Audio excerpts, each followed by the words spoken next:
Vacib bir məsələdən danışacağıq. Son illər region məktəblərində müşahidə olunan əsas təhsil problemlərindən biri də ixtisaslı müəllim çatışmazlığıdır. Valideynlərin narazılıqları və sosial şəbəkələrdə səslənən fikirlər bunu göstərir ki, bəzi fənlər ixtisası həmin sahəyə uyğun olmayan müəllimlər tərəfindən tədris olunur.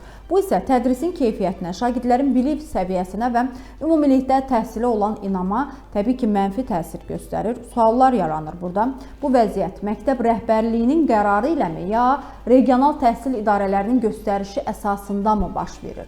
Elm və Təhsil Nazirliyi bu kimi halların qarşısını almaq üçün xüsusi bir tənzimləyici mexanizmə malikdirmi? Və ən önəmlisi, hansı hallarda, hansı ixtisas müəllimlərinə digər fənləri tədris etməyə icazə verilir? Suallarımızı təhsil eksperti Vüsət Əzizov cavablandırıb, baxaq.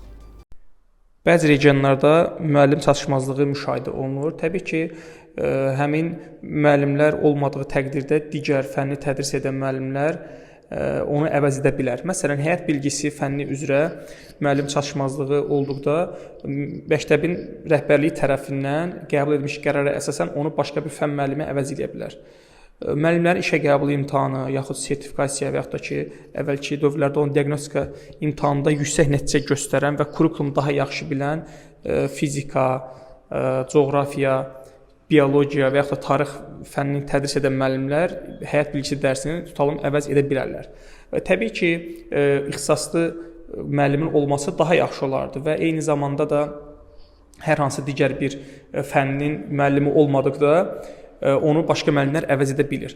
Elm və Təhsil Nazirliyi bununla bağlı müəyyən islahatlar həyata keçirir. Ucqar dağ kəndlərində, belə deyək, hər hansı bir tutaq ki, tarix müəllimi, riyaziyyat müəllimi çatışmayanda onunla bağlı həvəsləndirmələr tətbiq edir ki, müəllimlər belə deyək, orada işləməyə həvəs göstərsinlər və təbii ki, onların əmək haqqısının yüksək olması və sosial şəraitin yaxşı olması stimullaşdırır ki, həmin müəllimlər orada dərs keçsin. Və hər bir halda yenə də bütün o dağ kəndlərində bunu təmin etmək mümkün olmadığı üçün müəyyən mənada çatışmazlıqlar olur və həmin çatışmazlıqların olduğu üçün də keyfiyyətli şəkildə, yüksək səviyyədə həmin dərslərin tədrisi həyata keçirə bilmir və bu da təbii ki, şagirdlərin təhsil almasında müəyyən çətinliklər yaradır.